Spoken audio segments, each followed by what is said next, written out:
ప్రభువైన యేసుక్రీస్తు నామములో అందరికీ నా హృదయపూర్వక వందనాలు. Praise the lord. దేవుడిచ్చు సర్వాంగ కవచమును ధరించుకొనుడి. ఎఫెసీ 6:11 నుంచి మనం చూసుకుంటున్నట్లయితే, మీరు అపవాది తంత్రములను ఎదురించుటకు శక్తివంతులగునట్లు దేవుడిచ్చు సర్వాంగ కవచమును ధరించుకొనుడి. ఏలైనగా మనము పోరాడున్నది శరీరాలతో కాదు కానీ ప్రధానులతోనూ అధికారులతోనూ ప్రస్తుత అంధకార సంబంధులకు లోకనాథులతోనూ ఆకాశమందున్న దురాత్మల సమూహముతోనూ పోరాడుచున్నాము. అందుచేతను మీరు ఆపద్దినమందు వారిని ఎదిరించుటకు సమస్తమును నెరవేర్చిన వారై నిలువబడుటకును శక్తివంతులమగునట్లు దేవుడిచ్చు సర్వాంగ కవచమును ధరించుకొనుడి. మనం పోరాటం క్రైస్తవులమైనటువంటి మనము పోరాటము చేస్తుంది ఎవరితో అంట? అంధకార సంబంధమైన అధికారులతో, ప్రధానులతో, దురాత్మల సమూహంతో పోరాటం చేయుచున్నాము. కాబట్టి వాటిని జయించాలంటే ఒక క్రైస్తవుడిగా నీకు ఏం కావాలంటే శక్తి కావాలి. ఆ శక్తి ఎలా వస్తుందని యేసుక్రీస్తు ప్రభువారు చెప్తున్నారంటే, అపోస్తులుడైన పౌలు ఎఫెసీ సంఘానికి వ్రాస్తూ ఈ మాటలు రాశాడు. ఏంటి? నువ్వు దురాత్మల సమూహంతో పోరాటం చేస్తూ ఉన్నావు కాబట్టి నీకు శక్తి కావాలి. ఎందుకు శక్తి కావాలంటే వాటిని జయించడానికి శక్తి కావాలి. ఓకే, వాటిని నీకు వచ్చే ఆపద్దినమందున నీవు వారిని ఎదురించుటకు సమస్తము నెరవేర్చిన వారే నిలవబట్టుటకు శక్తివంతులగునట్లు మీరు శక్తివంతులుగా ఉండాలంటే సర్వాంగ కవచాన్ని ధరించుకోవాలి.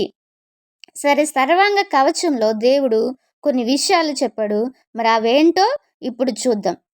ఏలయనగా మీ నడుమునకు సత్యమును దట్టి కట్టుకొనుడి. పిక్చర్లో చూస్తున్నట్టు ఆ నడుముకి ఏమో కట్టుకోవాలంట? సత్యము అను దట్టి కట్టుకోమని చెప్తా ఉన్నాడు. ఏలయనగా మీ నీతి అను మైమరుగు తొడుక్కోండి. మరి నీతి అనేటటువంటి మైమరుగు మనకి అవసరం. ఆ పిక్చర్లో ఆ నీతి అనే మైమరుగుని మనం చూస్తూ ఉన్నాం. తర్వాత పాదములకు సమాధాన సువార్త వలనైన సిద్ధ మనసును జోడు తొడుగుకొని నిలువబడుడి. మీరు ఎలా నిలబడాలంటున్నాడు? సమాధాన సువార్త వలనైన సిద్ధ మనసు అను జోడు. మరి సమాధాన సువార్త వలనైన మరి సిద్ధ మనసు మనకి ఎలాంటి జోడు ఉండాలంటే సిద్ధ మనసు అనేటటువంటి ఒక జోడు మనకి అవసరం. ఇవన్నీ గాక విశ్వాసమును డాలు పట్టుకొనుడి. ఆ పిక్చర్లో ఒక యుద్ధానికి బయలుదేరుతున్నటువంటి సైనికుడు ఎలాగైతే మరి ఆ డాలును కత్తిని పట్టుకుంటాడో అలాగా నీవు కూడా యుద్ధ రంగంలో ఉన్నావు, ఒక సైనికునిలాగా. సో నీవు కూడా వీటిని ధరించుకోవాలి. అప్పుడు నీకు శక్తి ఉంటుంది.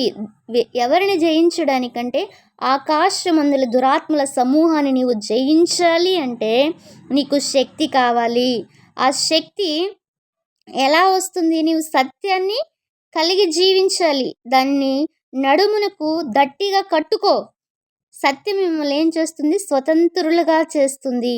తర్వాత నీతి మైమరుగు తొడుక్కో అంటున్నాడు. ఆ నీతి నువ్వు యేసు రక్తంలో కడగబడితే నీవు నీతిమంతుడవే.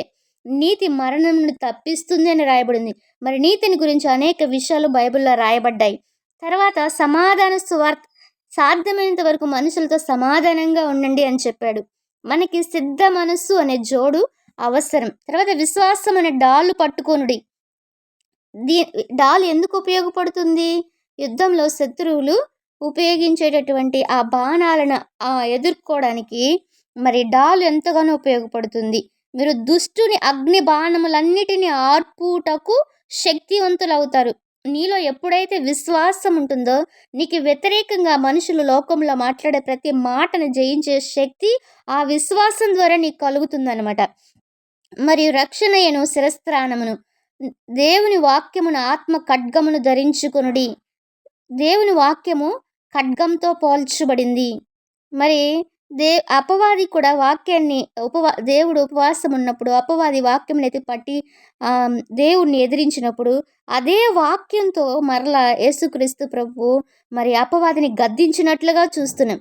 అప దేవునికి వాక్యం తెలుసు కాబట్టి అపవాదికి వాక్యం తెలుసు. సో, వాక్యం ద్వారా దేవుడు దేవుడిని అపవాది శోధించాడు. కానీ ఆ వాక్యం ద్వారానే దేవుడు అపవాదిని జయించాడు.